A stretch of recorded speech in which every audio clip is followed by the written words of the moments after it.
हो सकता है कि आपके पास पुरानी गाड़ियां हो सकता है कि आपके पास थोड़ी ज्यादा पुरानी गाड़ियां भी हों, लेकिन आपको राहत मिल जाए, ये बहुत जरूरी है। हालांकि आपके लिए ये एक बुरी खबर भी है।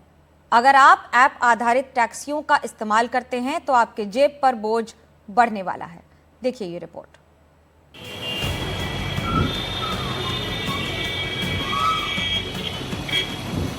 ऐप बेस्ड टैक्सियां यानी ओला और उबर धीरे धीरे हमारी और आपकी जिंदगी का अहम हिस्सा बन गई हैं।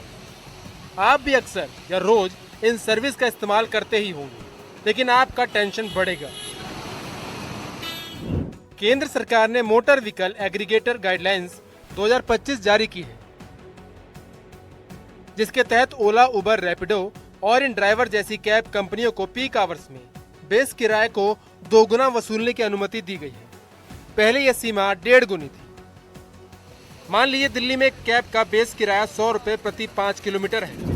नए नियमों के तहत पीक आवर्स में कंपनी 200 रुपए तक वसूल सकती है, लेकिन ड्राइवरों को भरोसा नहीं कि हालात बदलेंगे। केस तो देखो कई सालों से दिया जा रहा है, लेकिन इसके पहले धरने होते थे। जितने भी धरनाकारी मतलब अपने आप को नेता बताते थे, वो बाद में जाके अपनी टैक्सी खोल लेते थे, अपनी टैक्सी सर्विस खोल लेते थे। उन्होंने किसी ने भी ड्राइवरों पे कोई भी ध्यान नहीं दिया। सब ने सरकार से जाके मिलके पैसा खाया, कमीशन खाया, लेकिन हमारी हालत जैसे पहले थी अब उससे भी बदतर हो चुकी। अब आप सोच रहे होंगे कि पीक आवर्स क्या होता है। दरअसल पीक आवर्स वो समय होता है जब सड़कों पर ट्रैफिक ज्यादा होता है। इस वक्त कैब की मांग बढ़ती है या मौसम खराब होने की वजह से लोग ज्यादा कैब बुक करते हैं। आमतौर पर यह सुबह 8 से 11 बजे और शाम 5 से 9 बजे के बीच का समय होता है। बारिश, त्योहार या बड़े इवेंट्स के दौरान भी पीक आवर्स हो सकते हैं। हमें सिर्फ 9 रुपये किलोमीटर मिल रहा है इस टाइम जो भी है, और उसमें से कमीशन 20% देनी पड़ रही है हमें।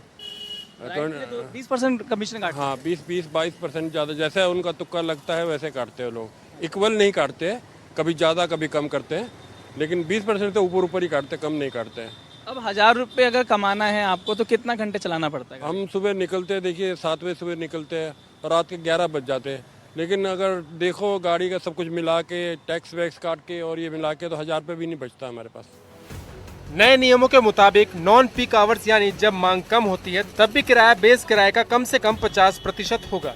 जैसे दोपहर के समय या देर रात न्यूनतम किराया बेस किराए का 50% होगा। इसका मतलब है कि कंपनियां बेस किराए से कम किराया नहीं ले सकती, भले ही राइड बहुत छोटी हो। यह नियम ड्राइवरों की आय को सुनिश्चित करने के लिए बनाया गया है। फायदा नहीं है, और आने वाले दिनों में जब फायदा मिलेगा तभी पता चलेगा। अभी तो कोई राहत नहीं है हमें। और उम्मीद है अगर इनकेस अगर अप्लाई होता तो आपको मिलेगा फायदा, या आपको लगता है कि वो भी नहीं मिल पाएगा, सिर्फ कंपनियां फायदा कमाएंगी? कंपनियां तो कहती रहती हैं, सरकार भी कहती रहती है, लेकिन हमें फ़ायदा कुछ हो नहीं रहा है उससे। हमने 3-4 साल से देख रहा हूँ, पहले जो पैसे थे वो आज की डेट में आधे से भी कम है। बेस किराया वो मूल किराया है जो कैब, ऑटो रिक्शा या बाइक टैक्सी के लिए एक निश्चित दूरी या समय के लिए तय किया जाता है। यह किराया राज्य सरकार तय करती है।